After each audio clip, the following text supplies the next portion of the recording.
Hello friend, नमस्ते आप सभी को।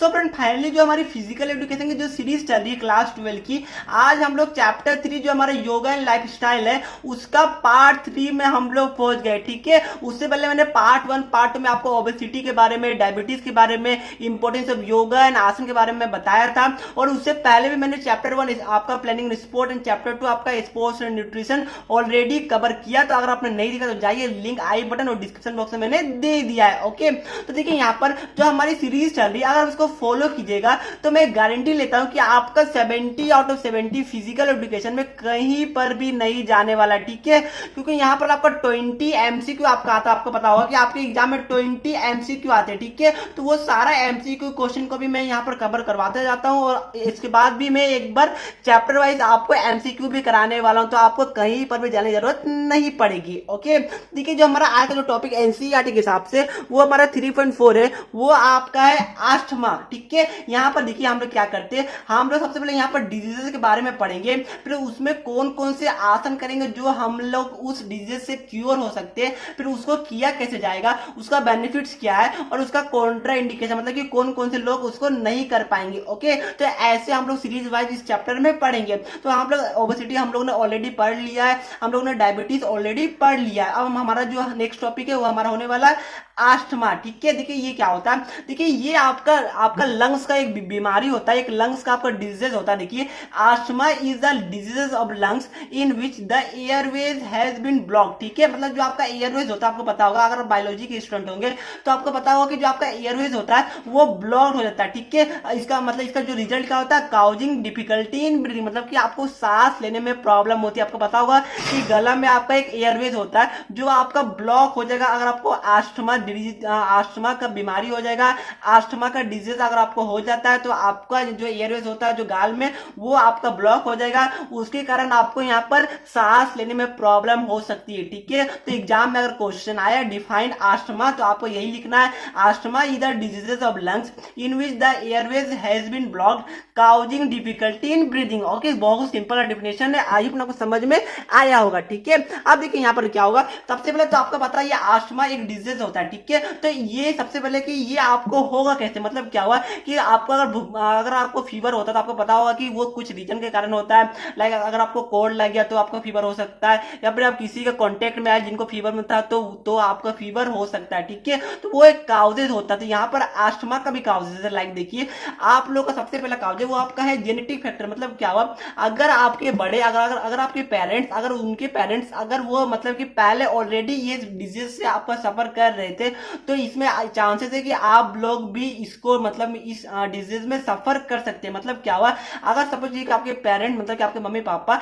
अगर आपके आस्थमा से यहाँ पर ऑलरेडी वो सफर कर रहे हैं, उनको बीमारी ऑलरेडी है, ठीक है, तो ये आपका में भी ट्रांसफर हो सकता है। तो ये आपका पहला फैक्टर होता है जेनेटिक फैक्टर। ओके, सेकंड आपका क्या, देखिए सेकंड आपका स्मोक फ्रॉम सिगरेट्स। मतलब क्या हो, देखिए आपको पता होगा कि बहुत सारे लोग सिगरेट्स पीते हैं, तो उसके कारण जो आपका एयरवेज होता है वो ब्लॉक हो जाता है। मतलब ठीक है, और आपको जो सांस लेने में प्रॉब्लम होती है, तो ये भी एक बहुत बड़ा रीजन है आपका आस्थमा डिजीज का। ओके, ये आपका दूसरा काउजेस था। तीसरा काउजेस क्या, देखिए आप लोग परफ्यूम्स भी लगाते होंगे यार, पार्टी में तो सब लगाते हैं, आप लोग भी तो लगाते होंगे। हाँ सर जी लगाते हैं। तो यहाँ पर अगर आप लोग परफ्यूम्स लगाते हैं तो वहां पर उस परफ्यूम से भी ओवर यूज करने पे आपको ये डिजीज हो सकता है। ओके, तो ये तीन आपका मेजर काउज था जो कि आपको आस्थमा डिजीज होने में मतलब हो सकता है। ओके, अब देखिए यहाँ पर क्या है, अब देखिए हर एक चीज का एक सोल्यूशन होता है। लाइक पता होगा अगर आपको यहाँ पर अगर आप लोगों को सपोज कीजिए आपको शिमला मिर्च पसंद नहीं है तो उसकी जगह मम्मी लोग प्याज दे देती है, बहुत सारा कुछ होता है। ठीक है, तो यहाँ पर हर एक चीज का एक ना एक सोल्यूशन होता है। लाइक अगर आपका मार्क्स कम आ रहा है तो आप लोग अगर मेहनत करिएगा, अगर आप लोग यहाँ पर हार्ड वर्क कीजिएगा, स्मार्ट वर्क कीजिएगा, तो आप लोग का मार्क्स इंक्रीमेंट होता है कि नहीं, बिल्कुल होता है। तो यही हर एक चीज का एक सोल्यूशन होता है। ओके, तो इस डिजीज का भी आपका सोल्यूशन है। लाइक कुछ आसन कीजिएगा तो ये डिजीज आपका इजीली सॉल्व हो सकता है। पहला आसन है वो आपका होता है भुजंग आसन। ठीक है, इसको आप लोग कोबरा पोज बोलते हैं, इसको ध्यान रखिएगा। मैंने आपको पिछला वाला में बताया था डायबिटीज में, डायबिटीज के अंडर भी ये आता है आपका यहाँ पर ये भुजंग आसन। ठीक है, तो यहाँ पर देखिए यहाँ पर जो आपका ये आसन है ये हमारा डायबिटीज में भी हम लोगों ने पढ़ा था, ओबेसिटी में ये नहीं आता, सॉरी माफ कीजिएगा। डायबिटीज के अंडर भी ये आपका भुजंग आसन आता है। ठीक है, तो मैं इसको एलोबरेट नहीं कर रहा हूँ। देखिए ये मैंने आपको पिछला वीडियो में बहुत अच्छे से बताया था कि मैंने बोला था कि ये वाला आपका आसन कॉमन है, मतलब कि आपका डायबिटीज के अंदर होगा, आपका यहाँ पर जो अभी हम लोग पढ़ रहे हैं आस्थमा इसके अंडर है, आगे हम लोग पढ़ेंगे उसके बाद हाइपरटेंशन उसके अंडर भी आएगा और बैक इंजरी उसके अंदर भी ये वाला आसन आता है। ठीक है, तो सबसे मेन आसन होता है, इसलिए मैंने उसको पिछले वाले वीडियो में अच्छे से procedure, benefits and Contra indication आपको बताया, तो जाके वो वीडियो देखिए, वापस में सेम आसन को रिपीट नहीं करता हूँ। ठीक है, बट हाँ देखिए ये आपका पोस्टर है, इस तरह आपको पोजिशन में आपको भुजंग आसन करना पड़ेगा। तो देखिए स्टूडेंट करते क्या कि स्टूडेंट बस एक ही आसन पढ़ के जाते हैं और तब भी उनका फुल मार्क्स आ सकता है। ठीक है, ये बहुत ज्यादा इंपॉर्टेंट आसन है, इस चैप्टर का जान है ये भुजंग आसन। ओके, तो जाइए पिछला वाला वीडियो देखिए, अगर आपने नहीं देखा तो जाइए प्लीज, मेरा आपसे रिक्वेस्ट है कि वो वीडियो देख लीजिएगा। एक बार मैं आपको एक बार शॉर्ट में बता देता हूँ कि इसका बेनिफिट्स क्या होता है। ओके, देखिए भुजंग आसन का बेनिफिट्स क्या होता है, लाइक देखिए ये आपका सबसे पहले आप लोगों ने डायबिटीज के अंडर ही पढ़ा, मतलब कि इट रिड्यूसेस या फिर it's cures from diabetes. Okay, ये तो पहला हमारा एडवांटेज हो गया। दूसरा ये हम लोग आस्थमा के अंदर पढ़े, मतलब कि इट क्योर्स आस्थमा ऑल्सो, ये हमारा दूसरा हमारा बेनिफिट्स हो गया। तो बेनिफिट्स आपको याद नहीं जरूरत बिल्कुल नहीं है, बस दिमाग लगाइए, आपका बेनिफिट्स खुद याद आ जाएगा। ठीक है, उसके बाद मैंने ये भी बताया था कि it's provides us strength and agility. ठीक है, इसके बाद मैंने ये भी बताया था कि it's cures from disease of liver. Okay, ये भी मैंने आपको पिछला वाला वीडियो में बताया, तो जाके देखिए। और कॉन्ट्रा इंडिकेशन क्या था, कॉन्ट्रा इंडिकेशन था आपका कि प्रेग्नेंट लेडी इसको अवॉइड करेगी। बाकी इसका जो प्रोसीजर है देखिए वो इस तरह आपका प्रोसीजर होता है, इस पोजीशन में आपको भुजंग आसन करना पड़ता है। ओके, जो कि मैंने पिछले वाले वीडियो में अच्छे से आपको एक्सप्लेन ऑलरेडी किया हुआ था। अब देखिए जो हमारा आस्थमा के लिए जो सेकंड आसन होने वाला है वो हमारा होने वाला है चक्रासन। ठीक है, ये बहुत इंपॉर्टेंट आसन है, ध्यान रखिएगा। एग्जाम में इसके आने की पॉसिबिलिटी, मतलब एग्जाम में क्या आता है कि राइट एनी वन आसन या फिर राइट एनी टू आसन which cures from asthma, ऐसा क्वेश्चन एग्जाम में आएगा। डायरेक्ट क्वेश्चन की एक्सप्लेन द आसन चक्रासन, ऐसा मैंने कभी भी अभी तक सीबीएसई बोर्ड में फिजिकल एजुकेशन के पेपर में अभी तक तो नहीं देखा है। ओके, बट हाँ हम लोग के लिए, हम लोग को वर्ड्स के लिए भी तैयारी करनी पड़ेगी। देखिए ये आपका चक्रासन देख पा रहे, देखिए कुछ इस पोजीशन में आपको चक्रासन करने की जरूरत पड़ेगी। ओके, मतलब क्या, देखिए जो आपका हैंड, देखिए जो आपका ये वाला देखिए जो पोर्शन है ये आपका सेमी सर्कुलर बेंड होना चाहिए, जो आपका हैंड है वो आपका जमीन में लाई होना चाहिए। ओके, और जो हमारा जो हमारा हेड होगा वो हमारा हेड दोनों हैंड के बीच में रहना चाहिए और पीछे रहना चाहिए। ओके, तो यही इसका प्रोसीजर है, इसको आपको पढ़ने की जरूरत बिल्कुल नहीं, बस ये खुद से बना के लिख सकते। लाइक देखिए क्या लिखा हुआ है, lie down on your back, fix hand firmly on ground, raise middle portion of your body upward like semi circle, keep your hand downwards between hands. Okay, simple है, वही मैंने बताया। देखिए सिंपल क्या लिखा हुआ है, वही लिखा हुआ है कि देखिए आप लोग सबसे पहले यहाँ पर लिखा हुआ कि लाई डाउन ऑन योर बैक, मतलब कि आपको पीछे से खड़ा होना है, आपको जो बॉडी वो सेमी सर्कुलर की पोजीशन होना चाहिए, आपका हैंड आपको जमीन में टच करना चाहिए, जो आपका हेड है वो दोनों हैंड के बीच में होना चाहिए, बस, और कुछ भी नहीं है। याद करना बिल्कुल नहीं है, आपको बस समझना, आपको ये ध्यान रखना। एक बार खुद से ट्राई कीजिए, उसके बाद आपके दिमाग में पूरा तरीके से बैठ जाएगा। Okay, physical education is not about learning, okay, it's about understanding and it's about practical life. Okay, तो ये बात को ध्यान रखिएगा, ये आपको प्रैक्टिकल लाइफ में करके देखना है, कि ऐसा नहीं कि आप लोग घर में, मतलब ऐसा नहीं कि आप लोग रट लीजिए। यार रटने से क्या होगा, फिजिकल एजुकेशन में रटिएगा तो फिर कैसे होगा, फिर बाकी सबका क्या होगा, बाकी सब सब्जेक्ट भी है, बीएसटी हो गया, इकोनॉमिक्स हो गया, वो सबका क्या कीजिएगा। तो प्लीज जाके यहाँ पर आप लोग यहाँ पर पढ़िए यार। देखिए यहाँ पर अगर आप साइंस स्ट्रीम से तो आपको केमिस्ट्री में ऐसे ही बहुत रटना होगा, कॉमर्स स्ट्रीम से तो आपको बीएसटी में रटना पड़ेगा, ह्यूमैनिटीज में तो सब कुछ रटना ही रटना। यार फिजिकल एजुकेशन में आप लोग रटिएगा तो फिर आप लोग बचेगा क्या, इसलिए इसको आप लोग पढ़िए, प्रैक्टिकल लाइफ में यूज कीजिए। देखिए इसका कुछ बेनिफिट्स क्या होता है, बेनिफिट्स है कि it's cures back pain, it's cures pains in kidneys, it's cures from asthma. ये तो कॉमन है यार, ये हम लोग आस्थमा के अंडर पड़े तो ये ऑब्वियस है कि हमारे आस्थमा डिजीज को क्योर करेगा। ठीक है,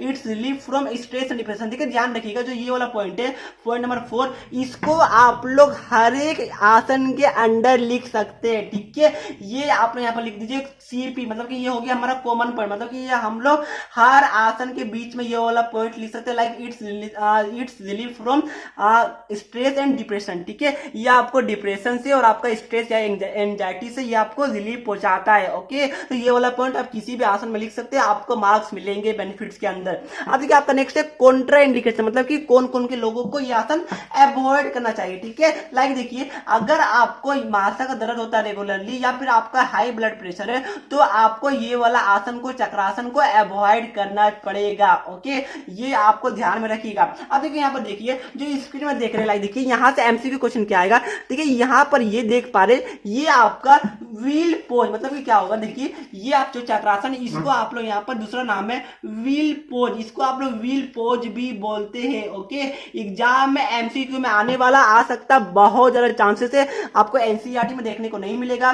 चक्रासन को आप लोग व्हील पोज बोलते हैं। व्हील क्यों? क्योंकि देखिए ये आपका आधा चक्का है कि नहीं बताइए, ये हमारा आधा चक्का जैसा है तो ये हमारा व्हील पोज हो गया। ओके तो इसलिए मैं बोलता हूँ कि मैं आपको सारा एमसीक्यू का क्वेश्चन भी कवर करवाता जा रहा हूँ। अब देखिए जो हमारा आसमा का जो क्योर करने के लिए जो हमारा नेक्स्ट जो आसन होने वाला है वो हमारा होने वाला है सुखासन। ओके सुखासन देखिएगा, देखिए ऐसा होता है सुखासन। यार देखिए आपके लिए प्रिंट निकाला हूँ, प्लीज इसी बात पे एक लाइक तो बनता है यार, ठीक है। देखिए ये हमारा है सुखासन। अब देखिए यहाँ पर क्या है, ये आपका बिल्कुल कपाल भारती जैसा है, सिंपल। देखिए क्या करना है, कुछ भी नहीं, आपको यहाँ पर हैंड को आपने यहाँ पर नीज में रखना है। आपका जो बैक पोर्शन है वो स्ट्रेट होना चाहिए, आईज आपका सीधा होना चाहिए, आईज क्लोज भी कर सकते हैं। ओके बस सिंपल है, और पैर और अपने लेग को आपस में मतलब मोड़ना पड़ेगा। ओके ये सिंपल है, क्या प्रोसीजर याद करने की जरूरत है, बिल्कुल भी याद करना नहीं है, बस ये वाला याद रखिए। खुद से ये एग्जाम में लिख दीजिएगा क्या है, back portion should be straight, hand should be kept in knees, बस हो गया। और क्या एक दो पॉइंट लिखिए, leg should be crossed. Okay बस सिंपल है इतना यार, आप लोग तो लिख ही सकते हैं। देखिए बट मैंने फिर भी आपके लिए लिख दिया, ये वाला आप चाहे तो एक बार खुद से पढ़ लीजिएगा, बिल्कुल पढ़ने की जरूरत नहीं है।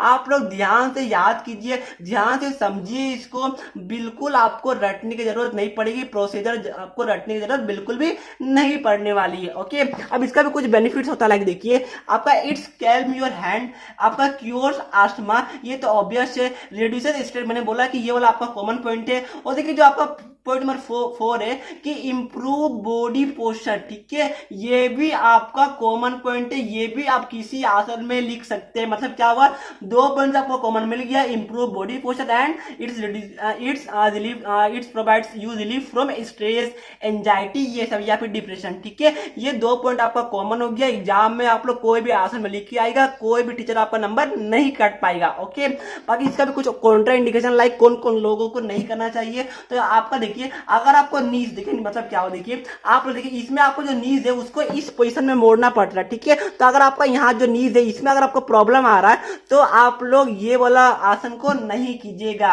ओके तो यही इसका कॉन्ट्रा इंडिकेशन था, बेनिफिट्स था और प्रोसीजर था, ठीक है। तो देखिए यहाँ पर एग्जाम में आया, देखिए एग्जाम में क्या क्वेश्चन आएगा कि right any two asan which cures you from asthma diseases, ठीक है। यहाँ पर ऐसा आएगा कि define the term asthma and explain the benefits and contraindication, या फिर explain its procedure and contraindication या benefits which cures this diseases, ठीक है। देखिए एग्जाम में सिंपल कुछ भी एग्जाम में ऐसा क्वेश्चन नहीं आता है कि एक्सप्लेन सुखासन, एक्सप्लेन आपका सड़ासन, एक्सप्लेन दिस आसन, ऐसा बिल्कुल नहीं आएगा। एग्जाम में आता है कि एक्सप्लेन अबाउट, जैसे कि सपोज हम लोग इस वीडियो में आस्थमा का पढ़े तो एग्जाम में आपका आएगा कि what is asthma, explain any two asan which cures you from asthma disease, बस यही एग्जाम में क्वेश्चन आएगा। 5 नंबर का क्वेश्चन आता है, फ्री का क्वेश्चन है, फ्री का मार्क्स मिलना है और कुछ भी नहीं करना है। ओके तो इसलिए ये वाला वीडियो को अच्छे से ध्यान में रखिएगा, समझ में नहीं आए तो देखिए इसका नोट्स भी मैं आपको डिस्क्रिप्शन बॉक्स में दे दे रहा हूँ, ठीक है। ये नोट्स में आपको घंटों घंटों बैठ के बहुत ईजी लैंग्वेज में आपके लिए प्रिपेयर करता हूँ। तो प्लीज इसी बात पर वीडियो को लाइक कीजिएगा, अपने दोस्तों को भी बताइए कि यहाँ पर चैनल में फिजिकल एजुकेशन में आपको 70 आउट ऑफ 70 मिलने वाला है। ओके तो प्लीज अपने दोस्तों को शेयर कीजिएगा, हमारे एफर्ट्स के लिए लाइक कीजिएगा। ये नोट्स का लिंक भी आपको डिस्क्रिप्शन बॉक्स में मैंने दे दिया है, एक बार वीडियो को अच्छे से देखिएगा, आपको सब कुछ समझ में आ जाएगा। ओके